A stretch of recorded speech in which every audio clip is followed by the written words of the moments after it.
Hello and welcome back to the International House of Bacon server. This is Ender Wiggin, and this is Multiplayer Solutions for the Modern Minecrafter, Episode 5. And today, I'm an electrician. So yeah, I'm installing a piston door in DJ's super secret underground fortress.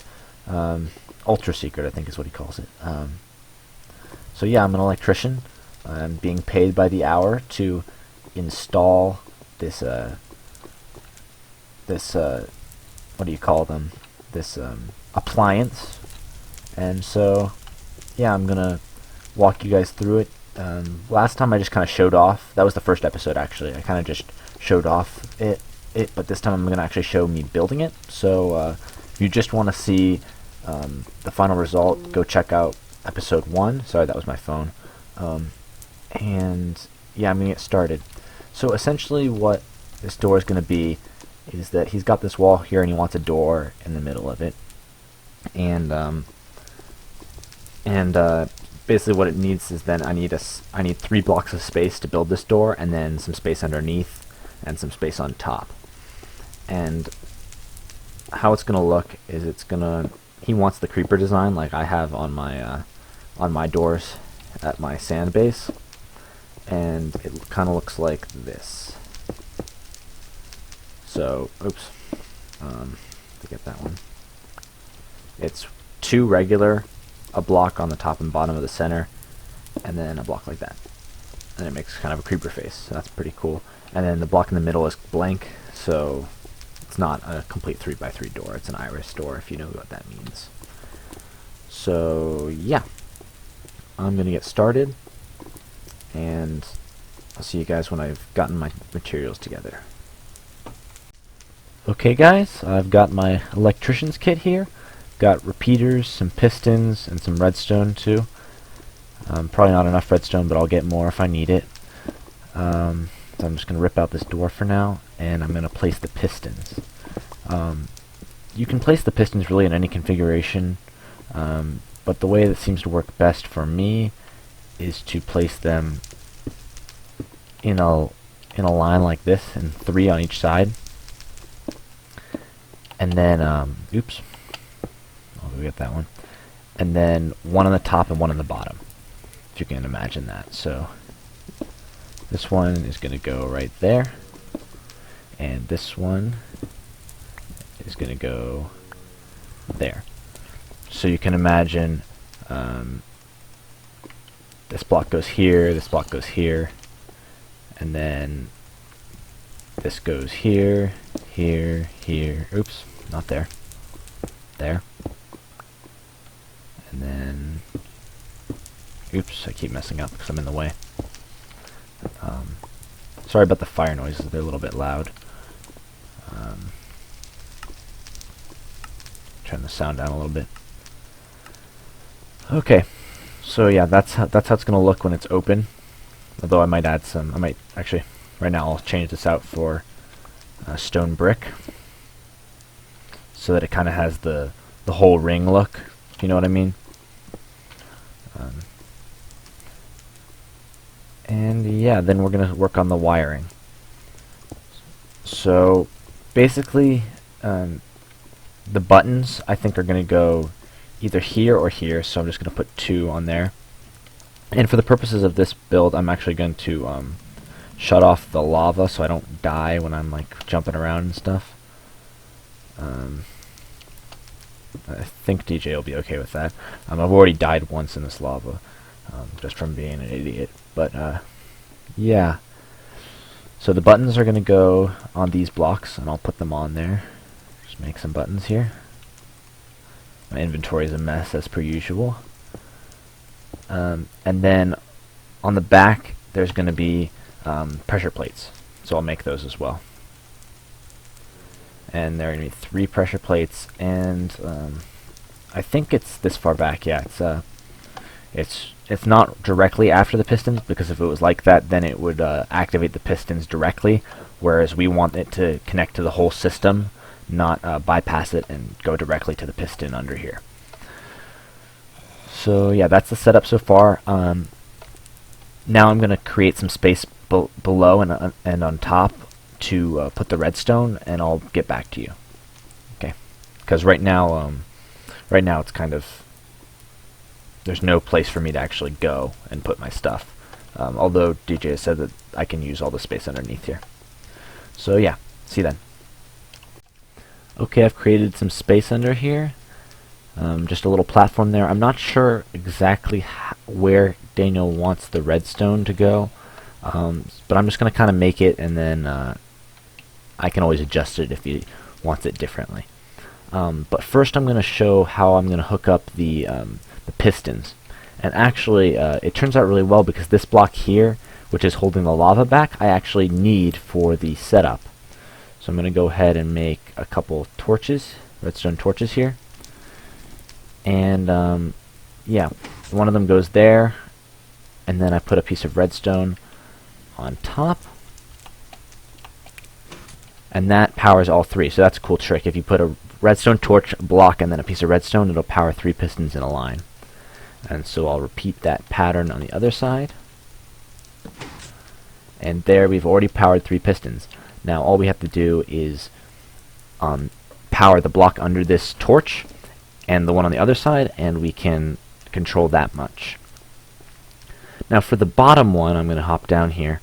How I control it in this setup is I put just a block under it with a torch.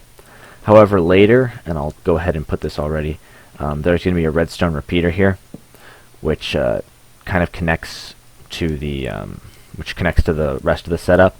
But also, there's going to be a sticky piston, which is why I made 9, not just 8, which goes there, and it is going to be important for the actually, sorry, I'm a mistake. It actually goes on the other side. It doesn't really matter, but for the purposes of me designing this, I remember it better being on the other way, just because it's hard to kind of design something asymmetrically, if you know what I mean. But anyway, yeah, this is going to be essentially a RS NOR latch, which is going to tell me whether or not, is going to tell the system whether or not the door is open. So if you can understand that if this torch is powered, then this piston is also powered, meaning the door is closed. And then I can tell by putting a block here and running redstone in it, and I can make the current be on or off depending on whether the door is on or is open or closed, excuse me. And that allows me to make sure that the door functions in only a certain way. And that's important because DJ wants it to work just like the ones that I have in my sandcastle, where you use pressure plates on one side and buttons on the other. So yeah, next I'm going to try to hook up the buttons. The buttons go to a T flip-flop, and I'm not exactly sure where I'm going to put the T flip-flop for now. I think I'm just going to put it where I usually do, but that's kind of confusing because it's going to be right here, which might not coincide with DJ's plan for this room. So yeah, we'll see. I might end up moving it somewhere and just kind of running the redstone to it. So like not very compact, but like off to a place where he doesn't need it. But for now, it's going to go right here. And I think the torch will go here. So make a torch. I'm probably not making much sense right now. This torch is for the T flip-flop, and basically it's what powers the block that gets flipped in the T flip-flop. This is probably the most basic T flip-flop, the one that a lot of people use. And you just have 2 pistons like this with a torch under the block essentially, and then you have another 2 blocks like this, which have torches on either side. Oops, I made too many torches there, but I'll use them.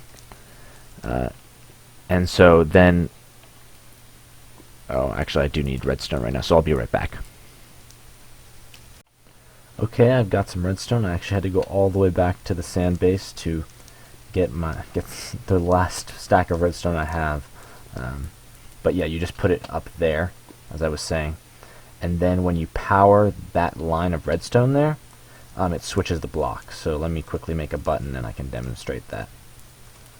So yeah, when you power this redstone, switches the block, and this is the output right here. So you put an output right next to the block. Oops, actually that doesn't work because of, excuse me, I'm probably making this really confusing. The problem was I put the torch attached to this block, where it has to actually be under it. So on top of that block, I'll go right back up.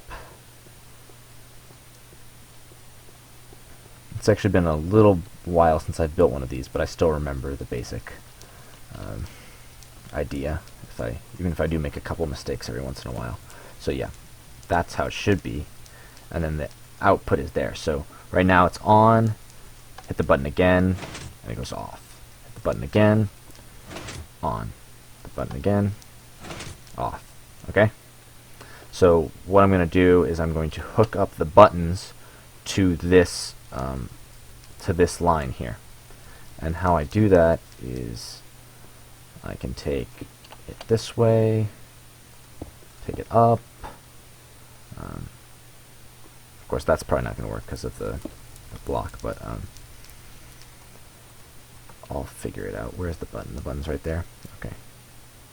So I can't put it on top of this torch. Just remember that you can't put it on top of the torch. Dang it. This is turning out to be a kind of a screw up. But yeah, here we go.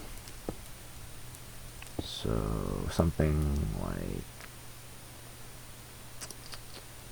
this is actually the perfect place to put it, though. See, that's what happens if you put it on top. I'll be right back as soon as I figure this out, okay?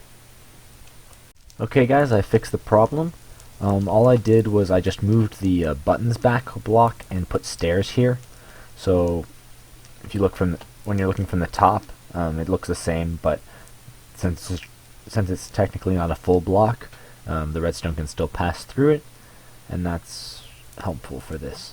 It's important to note that when you connect the redstone here, it doesn't have to be straight to the torch, so it doesn't have to connect per se.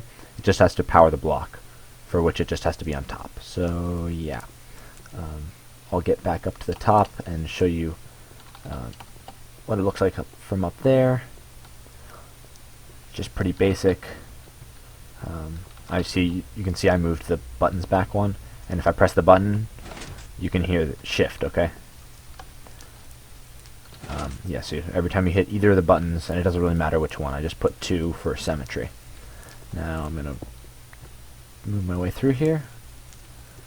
And you'll notice I actually hooked up the top piston as well. All I did for that was I just brought it around from the, I'll show you, from the, this is in the way. I just brought it around from the redstone that was powered by this block. It's up there, and I can't really get to it. Sorry. And it's important that in this case the redstone does come straight to the piston, because if it doesn't, it won't power the piston. And then I just brought it around. You could also use like glowstone or a half slab to make it so that it doesn't poke out an extra block, but I don't think it matters in this case. Space-wise, I don't think we're that limited on space. And then I just placed another stair here up on the top, so that it still looks the same as it did before. So yeah, now I've got all of them hooked up, and when I power the block under here, it'll switch off both this side like it did before and the top one. Okay. So now I'm going to hook up the pressure plates.